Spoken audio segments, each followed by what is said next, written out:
Olá a todos, muito obrigado por estarem aqui mais uma vez no Blitz Cultural, nessa semana maravilhosa, aqui diretamente da VRT Channel. E como sempre, avisando vocês, estamos no ar toda segunda-feira, às 21h30. Vocês podem acessar, lógico, o site vrtchannel.tv.br.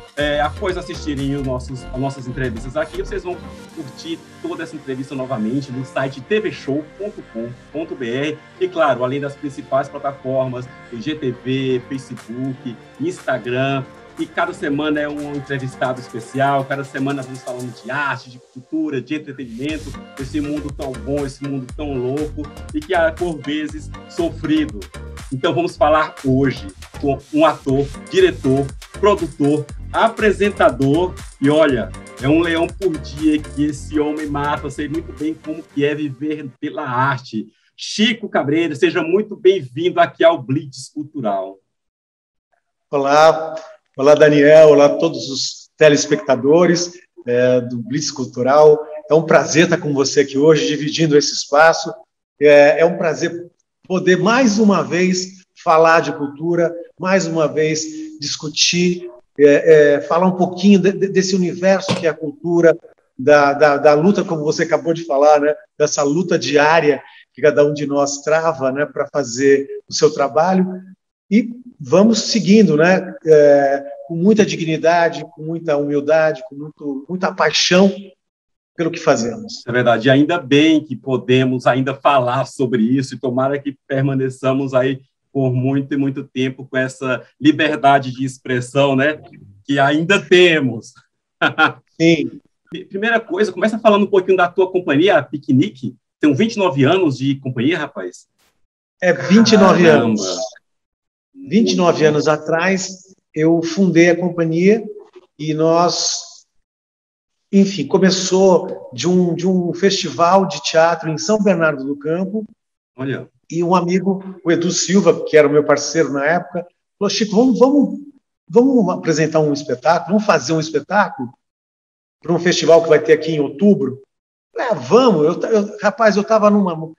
Você falou já lá no começo da abertura, né? Que a gente está sempre matando um leão por dia, né? Sim. Naquele momento, a minha esposa estava grávida e eu precisava ter uma fonte de renda. E você foi escolher o teatro? Não, o teatro é de antes, né? O teatro, tá. Eu tenho 39 anos de teatro, né? O ano que vem eu faço 40 anos de teatro. Mas 29 anos atrás eu estava fundando a companhia. E essa história de fazer teatro nós começamos a montar. E a minha esposa ficou grávida, e aí eu falei assim: gente, eu preciso ter alguma coisa para ganhar dinheiro na vida, né? E aí, coincidentemente, como na vida nada acontece por acaso, eu acredito nisso, né? Esse amigo que era de um outro grupo de teatro, de um outro grupo que eu trabalhei, falou: Chico, vamos escrever um espetáculo para esse festival? Você não está fazendo nada, você não está trabalhando, eu também não estou, vamos escrever um espetáculo? Aí nós escrevemos um roteiro de teatro que era Um Dia de Piquenique.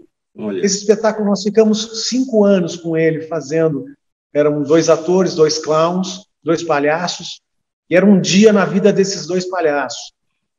Esse trabalho foi tão fundamental naquele momento que uma mulher grávida, né, foi a minha tábua de salvação, e fazer esse espetáculo deu a base para a companhia. E aí, muito bem, um dia, aí você começa a ter uma série de coisas, né? Você começa a...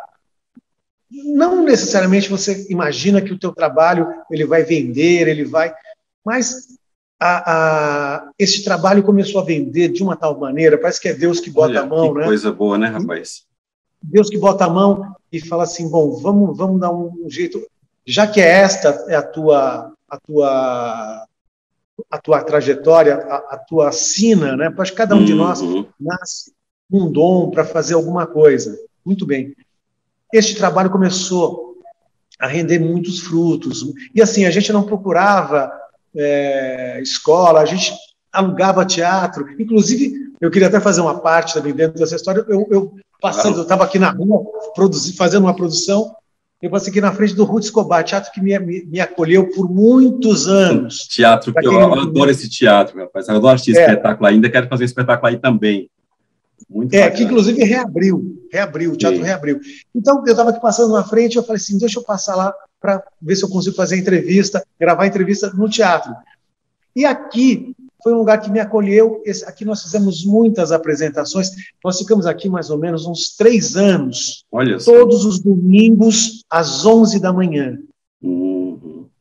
Nós ficamos aqui, enfim, a companhia, então, nesses 29 anos, nós passamos por vários teatros aqui de São Paulo, nós tivemos... Imagina, é uma vida, né? Sim, são mais, por exemplo, Um Dia de Piquenique fez mais ou menos 500 apresentações. Caramba, olha para isso. A Voar, que foi nossa segunda montagem, fez umas 300. A terceira montagem é Panos e Lendas, que faz 21 anos que nós estamos em cartaz. Caramba! 21 anos.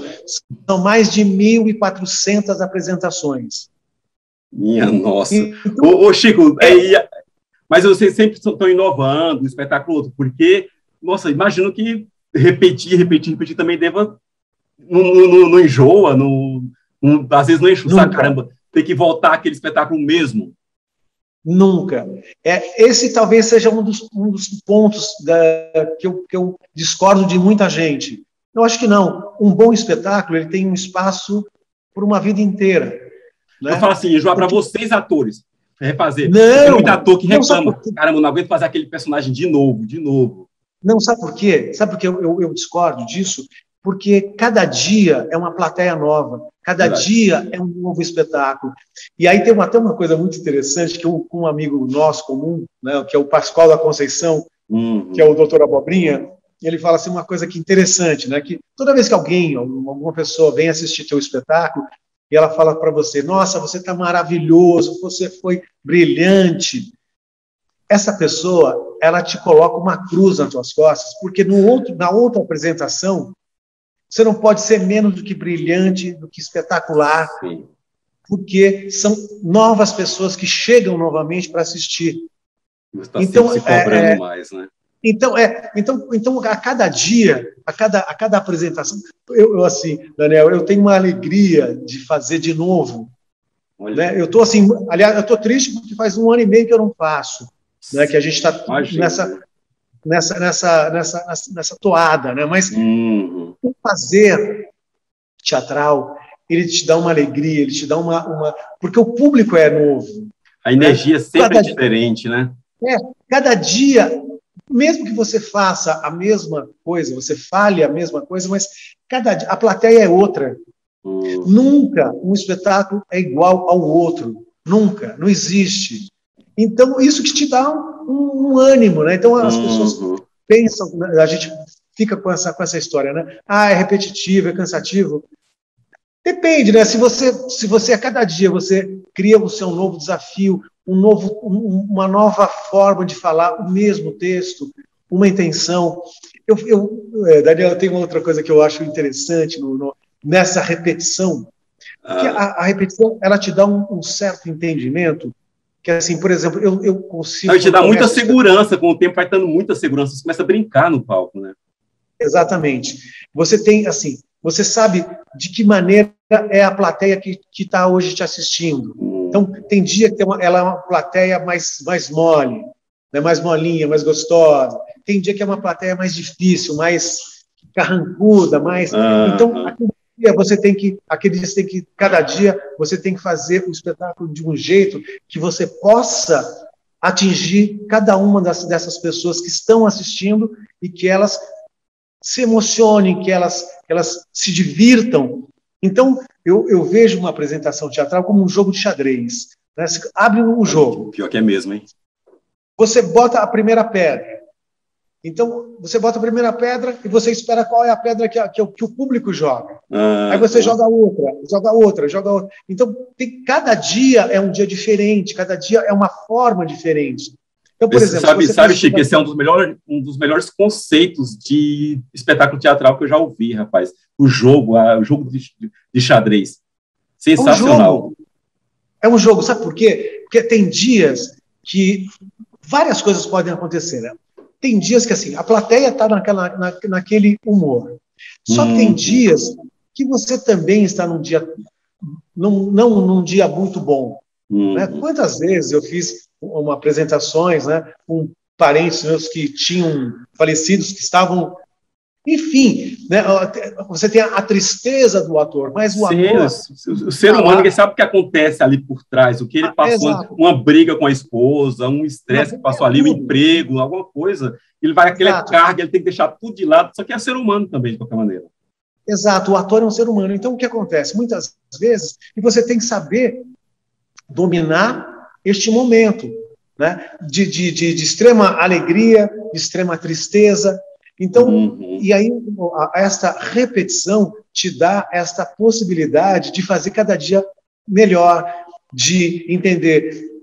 Às vezes você está com uma dor física, e não interessa, cara. O público foi lá, pagou, mas ele quer assistir. Ele quer assistir, não interessa. Então, este é o ofício do ator, né? Este é o ofício de todo dia. Então, essa repetição, ela te dá uma leveza, uma vantagem, né? De um dia você está muito bom e um dia você não está muito bom. E nesse dia você usa a técnica. Você usa a técnica. Olha aí para os estudantes de teatro, olha aqui as dicas ilustres aqui do Chico Cabreira, gente. Pega isso aí, toma essas dicas aí. Então, pro jovem ator, eu vejo que, assim, muitas vezes, o jovem ator, ele arranja um patrocinador, uma lei de incentivo, ele faz um trabalho, sei lá, 6 meses, e joga fora esse trabalho, né? Que muita gente faz isso, né? As pessoas pegam, fazem um trabalho, cumprem. Eu já cansei de ver pessoas fazendo espetáculo por 3 meses. Eu cansei de ver grupos e atores que ensaiam 2, 3 meses e ficam em cartaz por mais 3 meses apenas. Então, aquele espetáculo joga fora. Aí depois volta com o outro, mais 3 meses. Então, não chega nem a amadurecer, às vezes, o espetáculo, nem o público, nem nada disso, né?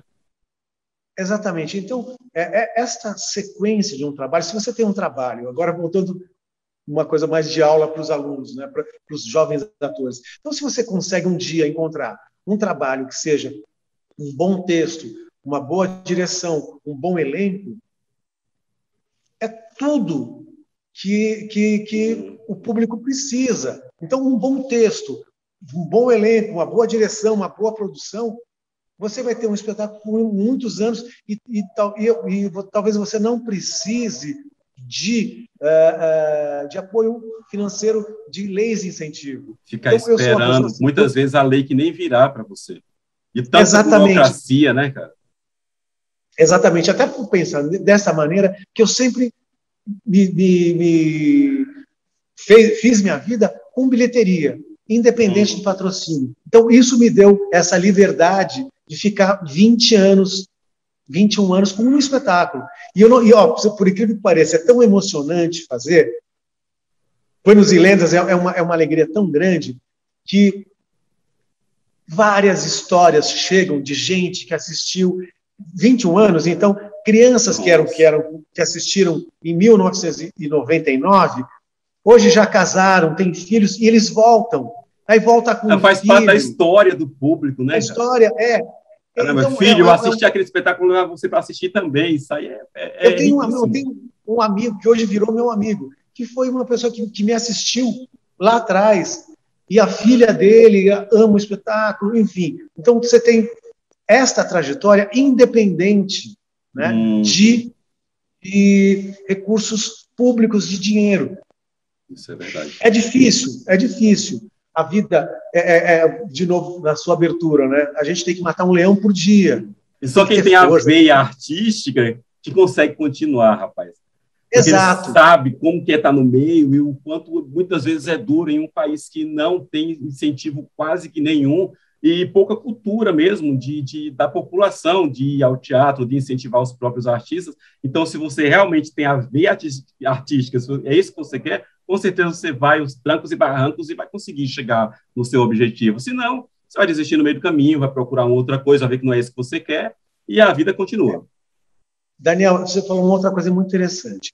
É isso mesmo, muita gente desiste. Eu trabalhei com muitos atores maravilhosos e que desistem porque não é fácil. Quer dizer, viver de arte não é fácil. Mas o que eu digo é que assim, a gente não pode desistir. Desistir nunca. Né? Seja qual for a tua profissão, seja o melhor, não seja mais um. Sim. Porque mais um está cheio de mais um. Seja sempre o melhor. Faça aquilo com carinho, faça aquilo com prazer, faça com paixão, que o dinheiro vem. Aliás, isso não é teatro só. Não é qualquer profissão. Não é qualquer profissão. Seja sempre o melhor. Eu acho que é legal esse bate-papo, porque assim, não é só de teatro. Não, você quer ser um engenheiro, seja o melhor engenheiro, não seja mais um engenheiro. Você quer ser um pipoqueiro, faça a melhor pipoca. E é interessante até você falar do cara que quer ser um pipoqueiro, faça o melhor e vá vender. Porque não adianta você ser o melhor pipoqueiro dentro de casa. Não adianta você ser o melhor engenheiro com um diploma na parede e assistindo na televisão. Você tem que estar criando, tem que ir atrás, procurar oportunidades. Muitas vezes a oportunidade não vem até você. Nem todo mundo nasce, como dizem, com a bunda para a lua, né? Então a gente vai atrás. Mas tem muita relação, a vida do artista tem muita relação. Tem muita relação. Não adianta você ficar esperando que você vai ter sucesso. Não, cara, você tem que trabalhar. Tem que trabalhar, não adianta você só ter um rostinho bonito. Pode ser que você até tenha sorte com um rostinho bonito. Né? Mas a gente está sempre nessa luta, está sempre buscando aprimoramento técnico. Então, para as pessoas que estão começando, estude. Estuda, vamos estudar, porque... Ler muito, fazer muito teste, vai ouvir muito não. Eu falo sempre. Exato. O não é o que o artista mais ouve na vida. Não é o que nós mais ouvimos o tempo inteiro na vida. Então, se a cada não que você ouve na vida, você fosse desistir, eu fosse desistir, eu estaria lá na minha casa, lá em São Muitos artistas e artistas gigantes ouviram não, artistas de Hollywood, o Miguel Falabella, tantos artistas lá de fora, tantos nãos, e uma hora a Meryl Streep ouviu não, e hoje quem que ela é? Um monstro do cinema. Exato, né? Exato. Exatamente, é isso. Ô Chico, agora me fala uma coisa, outro dia eu estava vendo uns vídeos teus, e lá nos teus espetáculos você toca alguns instrumentos, triângulo, saxofone, um monte de coisa, caramba! Como que é isso? Como você aprendeu? E isso te ajuda a enriquecer mais o espetáculo? São espetáculos musicais, né? Isso é muito alegre, cara, muito bacana. É isso culpa da minha mãe. A minha mãe que me botou numa escola de música quando eu era criança, e na Fundação das Artes, em São Caetano, e lá eu aprendi flauta doce. Muito bem. Eu nunca imaginava que eu iria fazer teatro. Um dia, eu era criança, eu tinha uns 8 anos, 7 anos, a minha professora de flauta faltou. E como a gente era criança, para mandar a gente embora, né, então as pessoas ficaram com medo, eles botaram a gente numa sala escura, e aí, daqui a pouco, aparece uma pessoa falando, cantando, gritando. Foi a primeira vez que eu entrei numa sala de teatro. Olha só. Aquilo até me arrepia, porque foi um momento tão mágico para uma criança, né? E aquilo ficou na minha cabeça. Muito bem, um dia, tudo para mim são caminhos completamente diferentes da grande maioria das pessoas. Mas um amigo passando, a gente estava no final de uma aula, estávamos num barzinho bebendo, um diretor de teatro passou, vocês não querem fazer teatro? Olha. A gente estava desse jeito. Eu comecei a fazer teatro em 82, desse jeito. Eu estava em 81, vamos, finalzinho de 81. Eu estava lá, e aí esse diretor de teatro, lá de São Caetano, teatro amador, chamou para a gente se queria fazer teatro. Eu estava com os amigos, vamos lá ver esse negócio? Aí foi o que me pegou.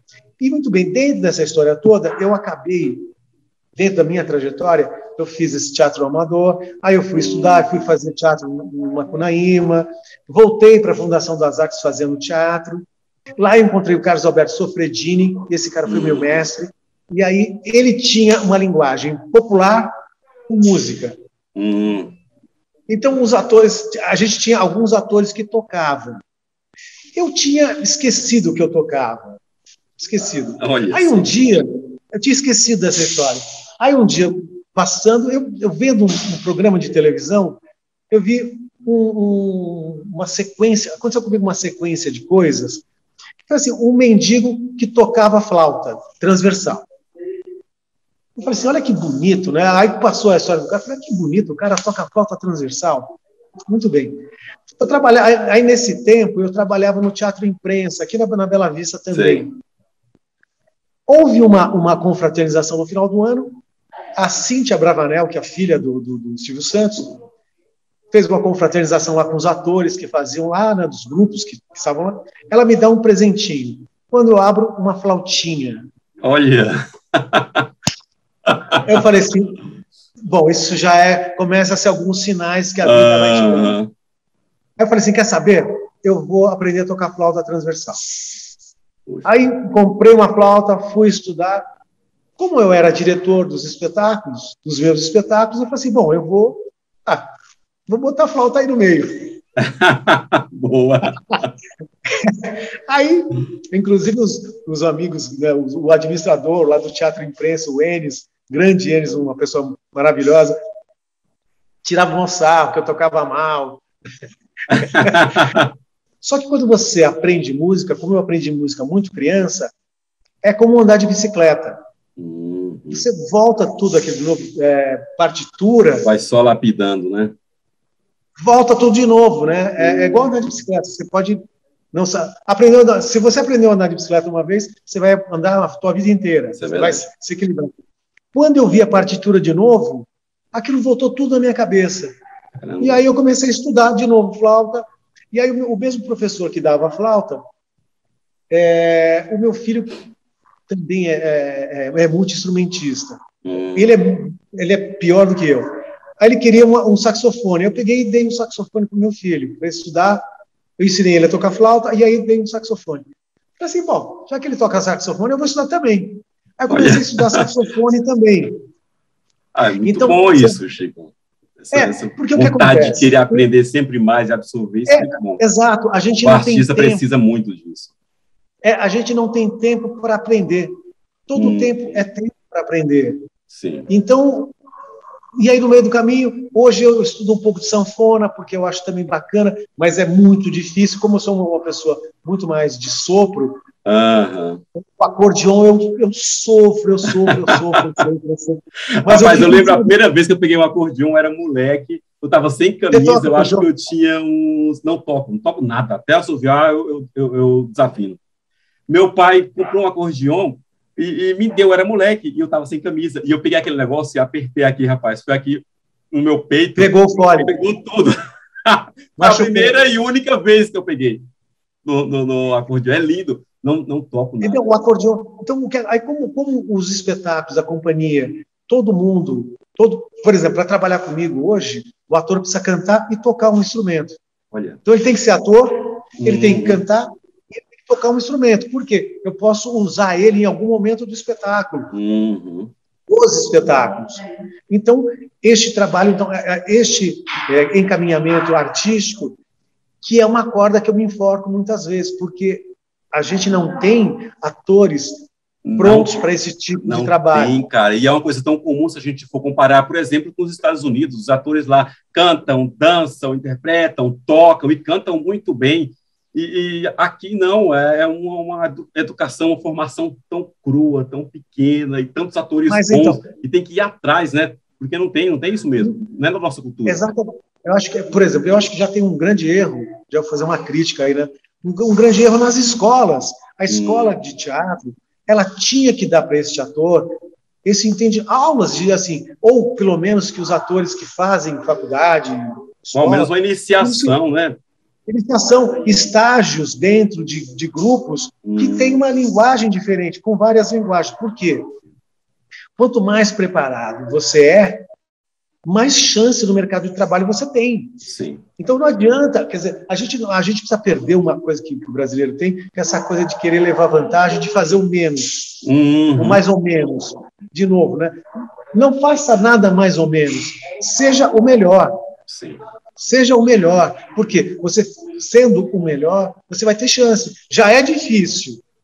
Se você não tiver este empenho de trabalho, de aprender, porque, assim, a cada momento você pode ser acionado para fazer uma coisa diferente. Sim. Então você tem que estar preparado. Então você tem que estar preparado para fazer TV. Por exemplo, eu sou um ator que deixa muito com a mão.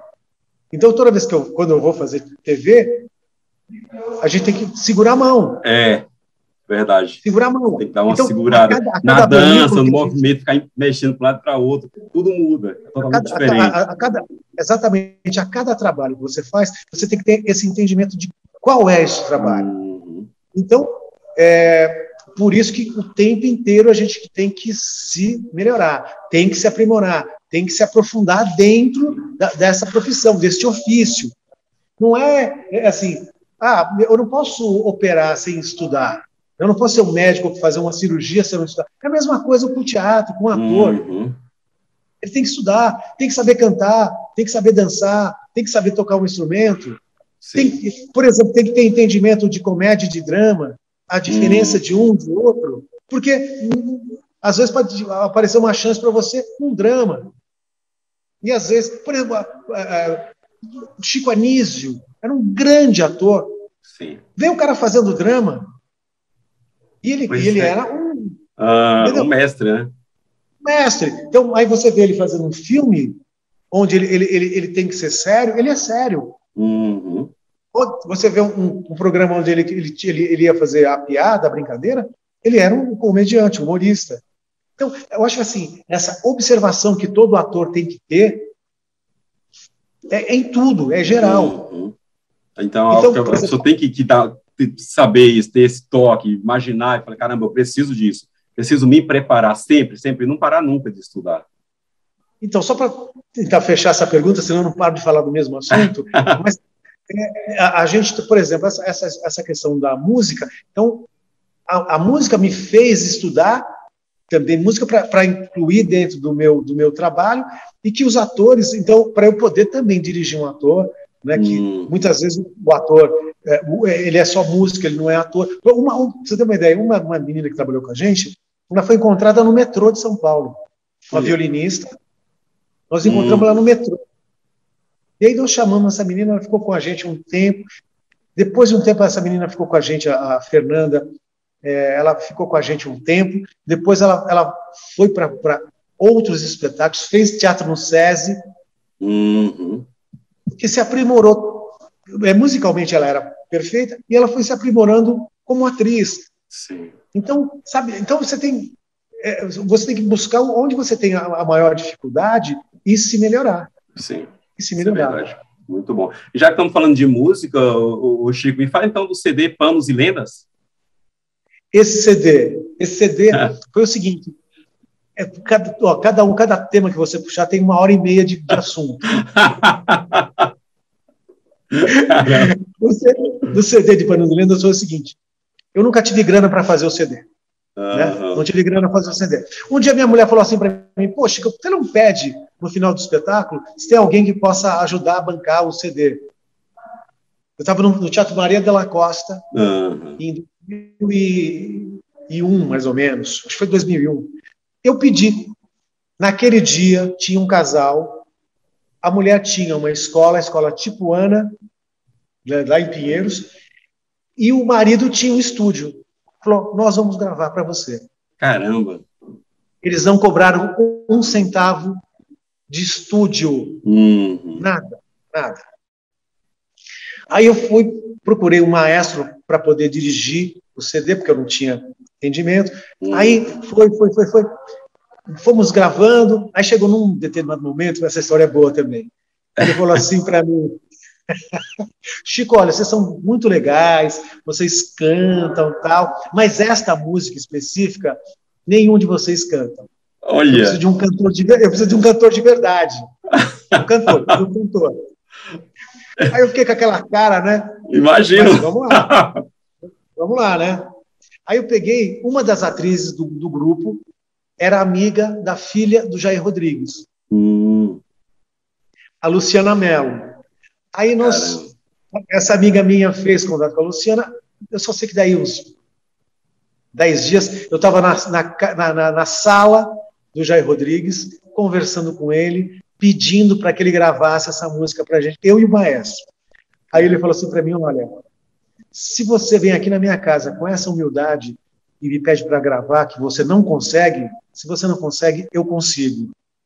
Me mostra o que é. Mostrou. Quando você quer que grave? Eu falei, Jair, nós temos a semana que vem, quarta, quinta, você escolhe o dia. Quarta-feira eu estou lá. Na quarta-feira, ele estava lá no estúdio, gravou tudo de primeira. Nossa, que legal. De primeira. Daniel, eu chorava de ver a beleza. Imagino, Jair Rodrigues é maravilhoso. Ele não cobrou um centavo da gente, nunca cobrou um centavo da gente. Fez, gravou. Hoje o CD tem mais ou menos 9.000 CDs vendidos. Olha que beleza, cara. Assim, é um número pequeno se você comparar com um grande músico. Né? Mas esses 9.000, eles foram vendidos um a um na porta do teatro. Uhum. Isso é uma vitória muito grande. Cara. Isso é uma vitória muito grande. Assim, tem histórias de crianças que compraram esse CD, de gente que perdeu o CD, que ligava, que queria o CD de volta, gente que me odiava, porque eu não aguento mais ouvir CD de Panos e Lendas. Meu filho ouve dia e noite. Chico, você é um monstro. Muito bom. Gente, vou botar uma operação aqui para vocês ouvirem aqui desse CD.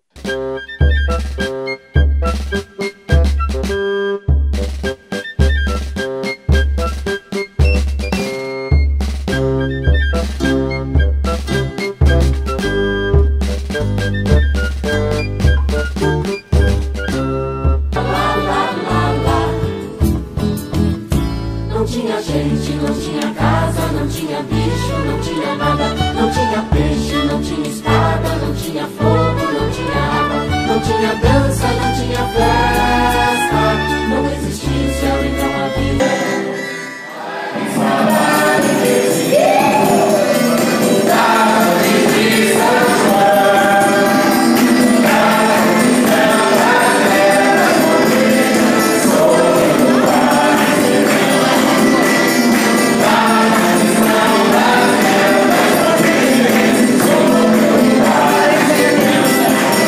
Bom, vocês viram aí que sensacional, viram que sensacional, né? Agora, Chico, eu quero que tu me fale, você também é apresentador, e fala do teu programa, onde que você apresenta, fala do canal, fala tudo aqui pra gente. Nós somos concorrentes, né? Então, 1.001 utilidades, e tem que ser nessa área, né, Chico? Mas a mesma coisa, eu nunca imaginei que eu ia fazer esse tipo de trabalho. Aí, na emissora, na Web TV, na Up TV, a diretora me chamou um dia para gravar uma entrevista. Fazer o que nós estamos fazendo aqui agora. Uhum. Terminou a entrevista, ela me chamou na sala dela e falou assim, o seguinte, você vai apresentar um programa aqui. Eu falei, não, eu não vou. Não, você vai, eu quero que você faça a mesma coisa que eu fiz com você. Eu falei assim, você fez comigo para eu fazer? Então vamos lá. Né? E aí, aí o que acontece? É um programa exatamente parecido com o que nós estamos fazendo aqui agora. Uhum. Que é um programa chama Programa Cultura.com. Na Up TV. Eu já estou lá há uns 8 anos gravando. São mais de 150 entrevistas com colegas de profissão, com colegas, abrindo essa possibilidade dos colegas também falarem sobre as suas carreiras, suas vidas. Mostrar para as pessoas que a vida do artista ela não é tão simples como parece, como todo mundo imagina, né? Como todo mundo fantasia. Muita gente acha, Chico, que é simples, muita gente critica, né? Muita gente discrimina, muita gente acusa, e é tão bom isso, porque vai mostrar o outro lado, o que está atrás dos bastidores, na coxia, o que acontece com a vida da pessoa, do artista, do ator, do ser humano. Isso é tão importante para a gente estar mostrando o teu trabalho, o meu. Isso é muito bom, cara. Exato, o lado gente do artista. O lado gente do artista. Então, me dá uma alegria. A gente está parado, porque até em função da pandemia. Porque o que acontece? Olha que uma coisa maluca. Eu estava falando hoje com outro colega, artista também, ator, que assim, eu deixei de gravar porque eu estava tão chateado, estava tão mal. Mas, assim, eu não quero botar as mazelas que a classe artística está vivendo nesse 1 ano e meio. Então, a última entrevista que eu fiz foi com o Juca de Oliveira e com o Fulvio Stefanini. E abrindo adendo aqui, o Juca de Oliveira, inclusive, é um dos atores que nunca teve lei de incentivo para ir para o teatro. Não, vocês que exatamente. Estão aí. Exatamente. É importante falar isso. O monstro do teatro, da televisão, e nunca prestou de lei de incentivo e nunca parou de trabalhar. Exatamente. O que ele tem? Um conteúdo, um bom texto, bons atores, público garantido. Né? É isso que a gente precisa pensar no teatro, retomar a vida livre de incentivos culturais. Sim. A gente precisa voltar, o público precisa entender que a gente tem um trabalho, enfim. Então, esse programa é um programa que eu faço esta provocação mesmo, né, com os colegas de área. Né? Os colegas, quer dizer, logicamente, para mim foi uma emoção, né, entrevistar o Juca de Oliveira e o Fulvio Stefanini, né? Que aquilo lá é uma verdadeira aula de teatro, né? É uma aula de teatro. Então, aí quando nós gravamos no dia que parou, naquele sábado que parou, que o Brasil parou, que o mundo parou. Então, eu resolvi não gravar nada mais. E assim, eu falei, eu estava tão chateado, eu estava tão mal, tão triste, que eu falei assim, pô, eu não quero botar essa cara, essa tristeza, essa mágoa de estar parado num programa entrevistando, porque aí eu não vou ser eu de verdade. Transparecer, né? Passar, botar alguma máscara ali que não é verdadeira. A gente não é de mentira, então eu nunca fui de mentira, tudo que eu fiz muito seriamente. Então eu falei assim, não, quando o teatro voltar, e me dá uma alegria, por coincidência, me dá uma alegria estar gravando aqui no Teatro Ruth Escobar, que voltou às atividades. Então isso me traz uma alegria, dar uma entrevista para você, também já é uma alegria de verdade, porque estou no teatro, estou respirando o ar do teatro. Sim, então isso me dá uma energia única. Uma alegria de a gente entender que estamos voltando. Sim, até que fim está começando a andar. Estamos de volta. Sim, verdade. Que agora seja sem pausas, né? Me fala, Chico, como é que foi então a quarentena, cara? Para você, para a companhia, para tudo, hein? Um sofrimento. Eu nem gosto de falar muito dessa maneira, porque foi um sofrimento, né? Porque a companhia parou, está parada. Agora eu vou começar a voltar, né, a contatar os atores, para a gente começar a pensar. Hoje mesmo, um colega já me chamou para fazer uma apresentação em outubro. Né? Ele quer fazer com o público, quer fazer num espaço aberto. Então, olha que alegria hoje. Né? Hoje são 2 alegrias já. Né? Bacana, cara. Uma retomada da temporada do trabalho, estar dentro de um teatro de novo. Não, e para quem é fora de São Paulo não conhece, não sabe a importância que o Ruth Escobar tem. É um teatro renomado, num lugar central, o ponto de teatro ali, bem localizado, que sempre teve espetáculos belíssimos e que não para nunca, várias salas e tudo, aconchegante. 3 salas maravilhosas. Então, para quem não conhece, é sensacional. Aí, assim, esse 1 ano e meio foi um ano e meio para mim foi um ano triste. Eu falei assim, pô, tanto que essa aqui acho que é a 3ª live que eu faço. Eu falei, eu não vou fazer entrevista com ninguém, eu não vou entrevistar ninguém, não vou. Enquanto a gente não tiver essa alegria de voltar a falar de novo, de poder trabalhar de novo, eu me nego a falar de teatro. Então, eu fiquei fechado, e a gente vai voltar. Eu acho que o teatro é uma fênix, que vai voltar da saída das cinzas, né? A gente vai voltar. E que bom que a gente está podendo conversar sobre isso, né, Chico? Quantos colegas nossos não estão aqui hoje? Quantos se perderam? Pessoas maravilhosas no meio do caminho, infelizmente, foram acometidos por essa doença horrível. e não estão hoje aqui para poder falar, para rir, para bater um papo como estamos batendo agora, para conversar um pouco do incentivo da retomada da arte do teatro no Brasil, né? Sim. Inclusive, o administrador daqui, que passou, acho que 20 anos, do Teatro Ruth Escobar, que era um grande amigo meu, faleceu, o Paulo Mota, que era um cara maravilhoso. Ele, parece que eu vejo ele aqui nas paredes. Né? Então, a gente tem toda essa tristeza desses amigos que foram embora, né? Sim.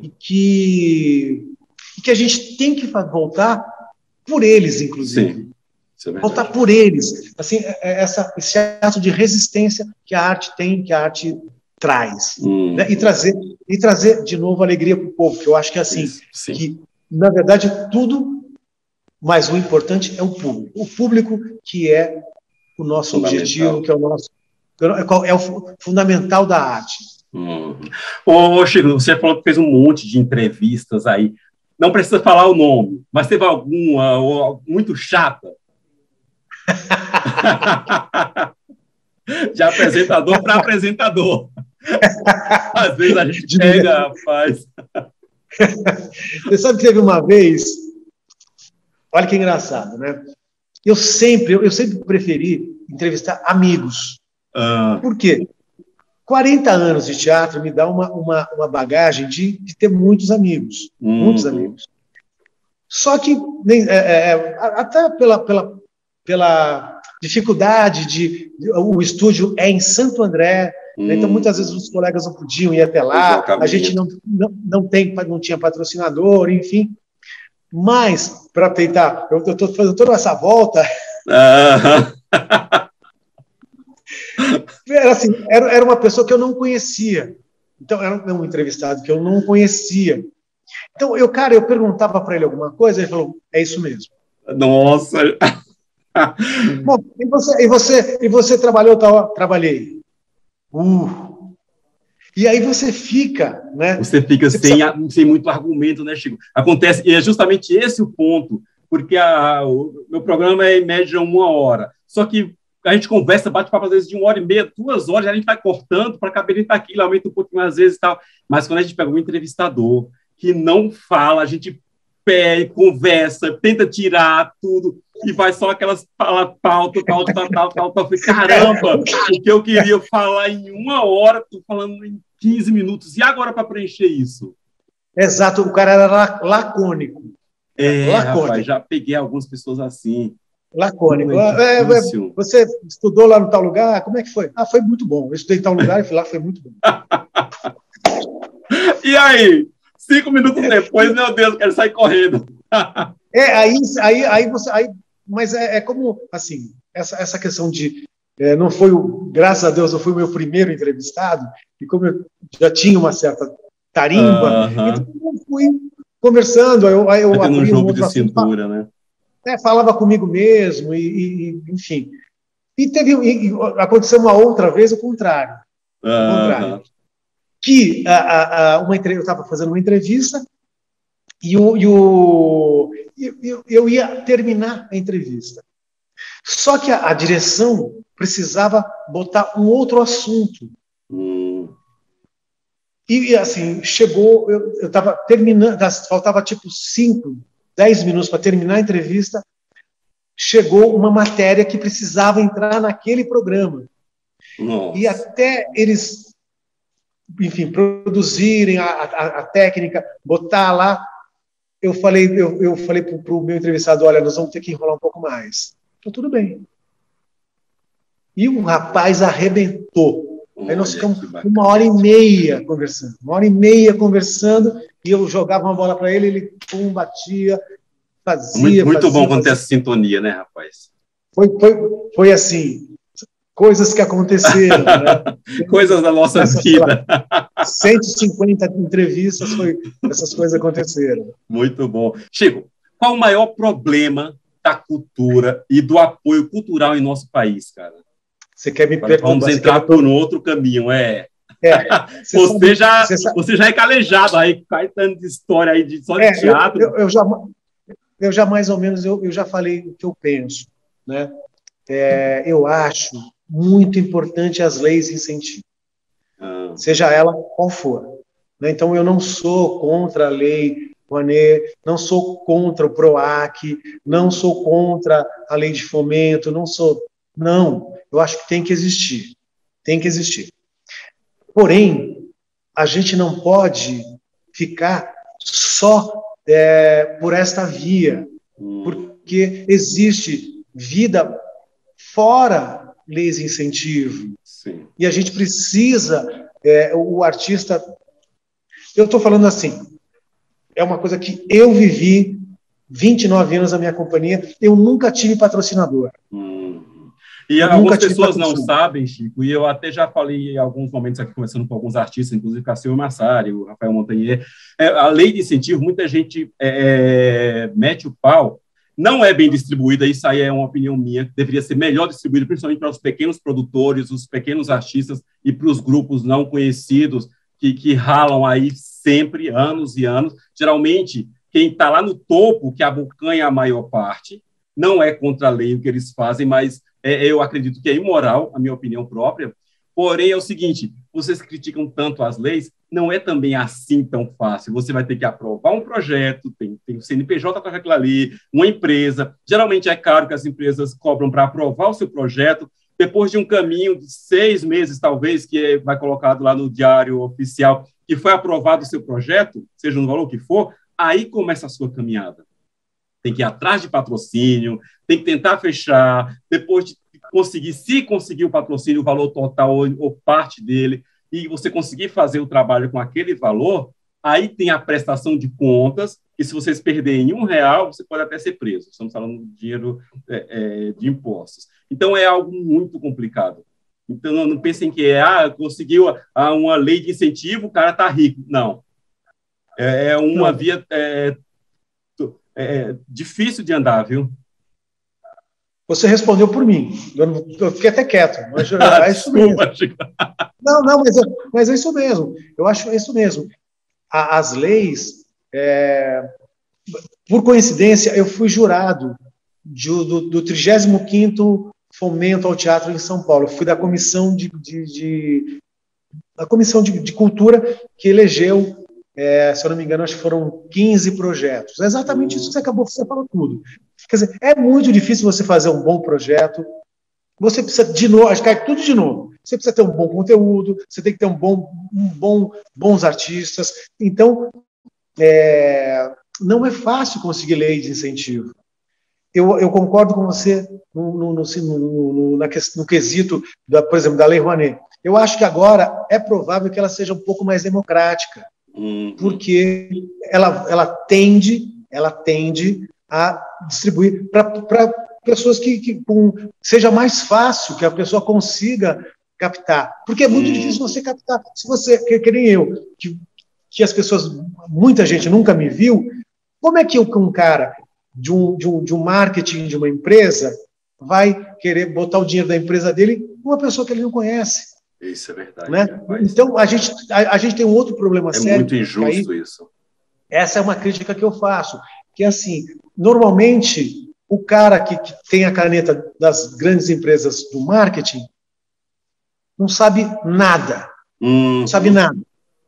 Então, ele pergunta primeiro, quem é da Globo? Enfim, quem é da... Pois é, a pergunta. É essa. Quem que está em evidência agora? Nem que a pessoa não seja artista. Nem não seja não tem uma carreira ali. Nesse Brasil, né, eu tive a oportunidade de viajar um pouco.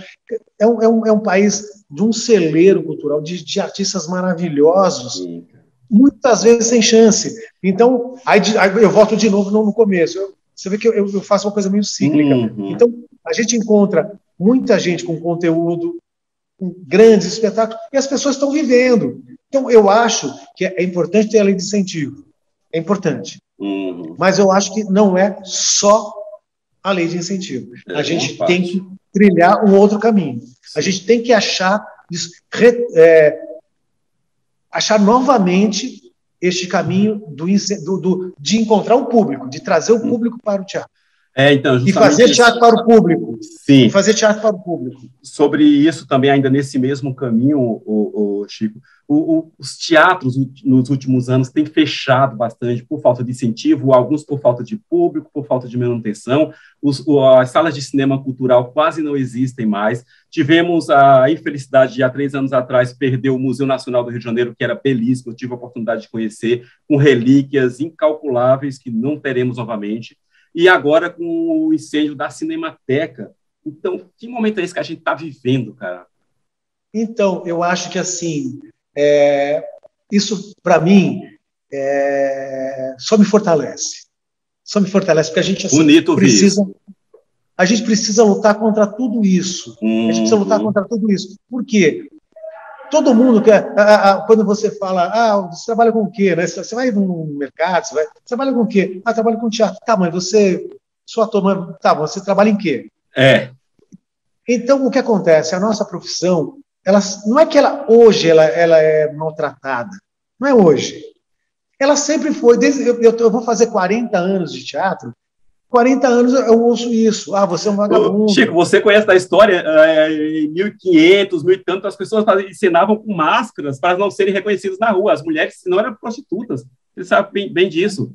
Então, porque sempre foi tido como marginal. Exato. Isso não é hoje. Isso não é de hoje. É uma bobagem as pessoas. Hoje este governo faz... Mentira!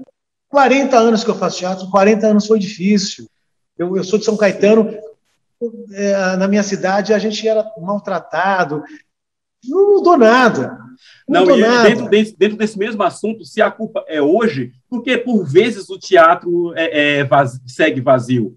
Porque a população, vou falar para a população brasileira, não tem a cultura de ir tanto ao teatro como vai ao cinema, digamos assim, não cinema nacional, cinema estrangeiro, porque deveria sim apoiar, igual vai num show e tudo mais.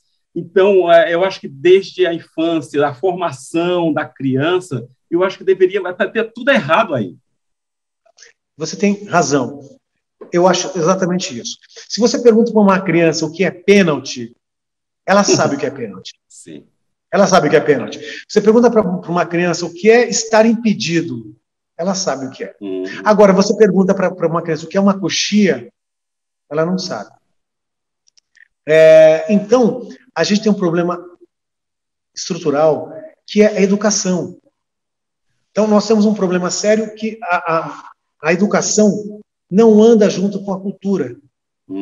Então, nós temos um problema seríssimo que eu vejo, que é a educação.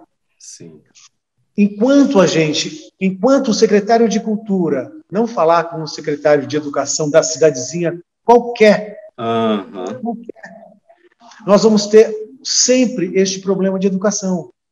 Então, este público ele não é habituado a ir ao teatro, porque não tem hábito.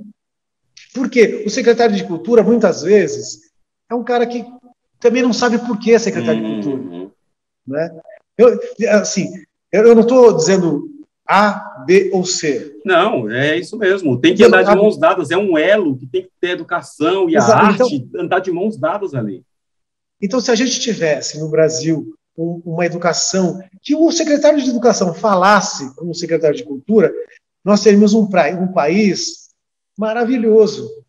Nós teríamos público, porque as pessoas entenderiam como a minha mãe fez. A minha mãe me botou numa escola de arte. Então, a arte teve na minha vida, mas eu fui em um milhão, sei lá quantas crianças que nunca tiveram chance. Um exemplo, Chico, pegar dos teus vizinhos. Quem você conhece do seu vizinho que foi assistir a uma ópera, sendo que do Teatro Municipal, nunca chegaram aí no Teatro Municipal, que é tão belíssimo e geralmente é gratuito. Exatamente. Então, tem uma coisa seríssima aí. Para você ter uma ideia, a minha companhia tem 29 anos. 29 anos dedicado a trabalho, à formação de público para a criança. E eu vejo hoje que a gente continua, é como se eu não tivesse feito nada. Isso, né? Só ter uma ideia, foram no mínimo 500 apresentações de um dia de piquenique, foram umas 300 do Alvoar, mais de 1.400 de Panos e Lendas. Aí eu montei de novo o Alvoar, que deve ter mais umas 400. Veja só quantas apresentações... Imaginar quantas pessoas chegaram a essa arte, né, cara? E aí, assim, e na minha vida, eu fui reconhecido na rua uma vez por um público de teatro, por fazer teatro. Então, cara, então é uma loucura, tem muitas coisas envolvidas que precisam ser revistas, que precisam de um olhar tanto do poder público, tanto dos artistas. Tem que ter um olhar, tem que ter uma mudança. Uma mudança cultural na população, né, cara? Tem que reinventar a população. Mas é um caminho que ele é muito lento. Por quê? Porque nós não temos políticos à altura de um cargo que ocupa. Não, né? Isso é fato. De novo, A, B e C. Falando da gente, é um problema seríssimo. Sim. Né? E o artista está no meio desse fogo cruzado. Além de tudo, fomos os primeiros que paramos, os últimos que estão voltando. Por exemplo, ontem eu tomei minha segunda dose. Dos grupos mais atacados. Então a gente, ontem foi. Então a gente tem todo este caminhar e a gente tem que ser forte. A gente tem que ser forte para lutar. Tudo que você está falando é muito importante. É essa disseminação que eu tento passar e mostrar para as pessoas que realmente precisa mudar a maneira de pensar, o incentivo, o respeito pela arte, pelo artista. Porque a cultura brasileira é muito rica. Você entrevista muita gente, e eu também. Você não tem noção das pérolas que a gente acha. Cantores maravilhosos, escritores, atores, artistas plásticos, coisas belíssimas, lindas, que você olha, meu Deus, e isso é brasileiro, e dá tanto orgulho. Então, que a população comece a ver com outros olhos isso. Comece a enxergar que nós temos artistas e artistas muito bons no Brasil, cara. Sim, sem dúvida. O Brasil é um celeiro de talento. É um celeiro de talento. É um celeiro. Chico, saindo um pouquinho da arte e da cultura, eu vi que você gosta de se exercitar, de correr, ganhou um monte de medalhas. Falei, caramba, mano, muito bom isso. Eu preciso desse incentivo, dessa coragem, cara. De novo, eu corro porque eu faço teatro. Olha só, precisa, né? Eu corro porque o ator, ele tem que ter o corpo em dia. O corpo tem que ser em dia. Olha que bacana. O teatro, o ator exige o corpo. Você precisa estar bem. O corpo é a sua ferramenta. O pintor é a tinta, é o pincel. Né? O músico é o instrumento. O instrumento do artista é o corpo. Então, no dia que eu resolvi ser ator, eu tive professores, enfim, que me massacravam com essa questão física, né? O Sofredini era um cara, o Carlos Alberto Saudoso, Carlos Alberto Sofredini, ele tinha uma coisa muito forte com física. E assim, então, por exemplo, se eu vou fazer um espetáculo de uma hora e meia, onde eu tenho que ter pulmões, eu preciso me exercitar. Então, eu encontrei na corrida uma forma, e que, aliás, a corrida me tirou de uma sensação, uma situação de estresse nessa pandemia. Eu estava até comentando que foi uma coisa que me salvou. Olha. Porque eu fiquei 6 meses sem correr, eu estava deprimido. Chegou um dia e falei assim, não, chega, eu vou correr. E aí, se correr é um espaço que você tem de pensamento, um espaço você com você mesmo, você está trabalhando o seu corpo, você está oxigenando o teu corpo inteiro, tua mente.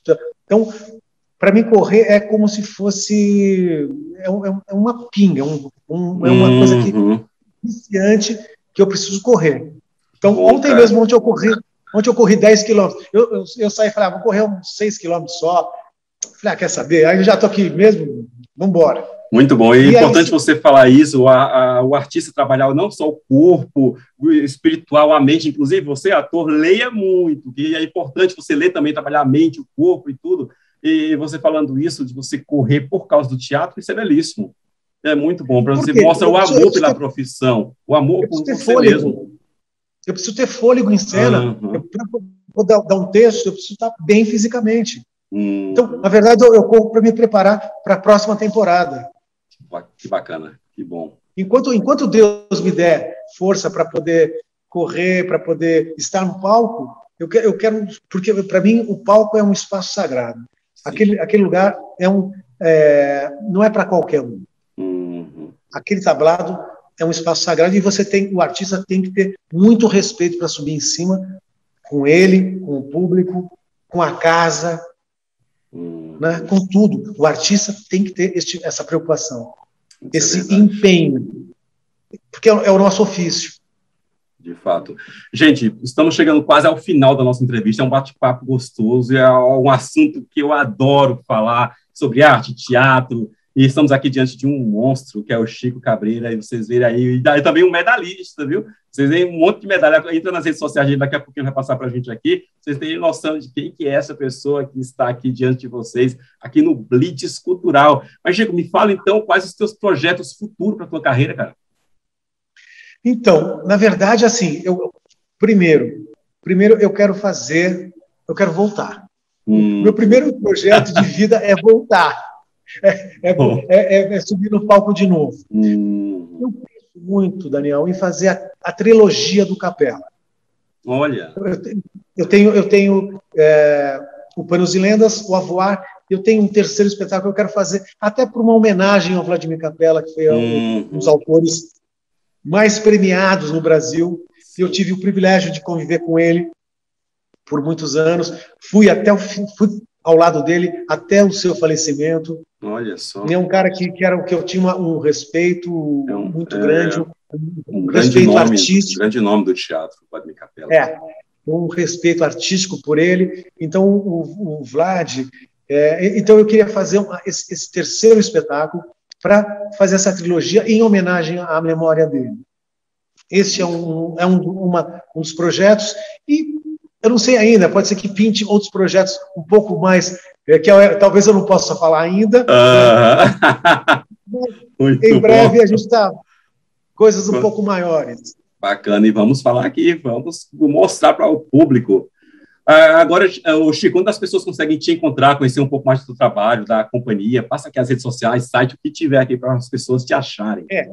A gente tem o nosso site que é www.ciapicnic.com, CIAPCNC.com, Cia Piquenique. O meu é Chico Cabreira 2 no Instagram, @Chico Cabreira 2. É 2 porque eu perdi o primeiro perfil, né?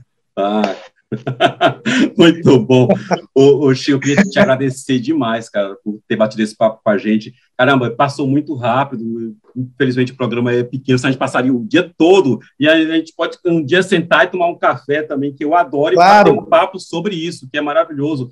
Mas te agradecer de verdade por fazer parte aqui da história do Blitz Cultural e trazer assuntos tão ricos e importantes para a população e para a população brasileira e para a população artística do Brasil também, cara. Tá certo. Eu que agradeço, Daniel, a oportunidade. Eu queria, mais uma vez, agradecer ao Teatro Ruth Escobar por dar esse espaço para eu poder me acolher aqui por esses momentos aqui. E você que está começando a fazer teatro, pensando, estude, lute, não desista, não seja nunca tão crítico, né? Acredite em você e que tudo é possível quando a gente acredita. Isso é muito importante, tá bom? Muito bom. E quem quiser me procurar, me procura aí nas redes sociais, Chico Cabreira, só tá lá no Facebook, aí não tem dois, é Chico Cabreira mesmo. Opa. Procura, a gente conversa, quem quiser, professores que quiserem espetáculo aí nas suas cidades, aí em qualquer parte do Brasil, a gente vai. Entendeu? A gente tem uma companhia, uma preocupação com cultura, com folclore brasileiro, com lendas brasileiras. Então, talvez tenha sido isso, que tenha sido esse sucesso, 29 anos. Gente, quem tem escola aí, vocês têm noção do trabalho desse homem que está na minha frente, para a educação das crianças, dos adolescentes, procurem, vejam o trabalho do Chico Cabreira, da Companhia Piquenique, que é sensacional, maravilhoso, cultural, muito bom. Obrigado, Daniel, pela oportunidade. Imagina, foi um grande prazer. Pessoal, estou aqui finalizando o nosso Blitz Cultural. É um papo tão gostoso com esse artista sensacional, artista brasileiro. Eu espero vocês semana que vem aqui no mesmo horário, toda segunda-feira às 21h30 aqui na VRT Channel. Até semana que vem, um grande beijo no coração. Tchau, pessoal!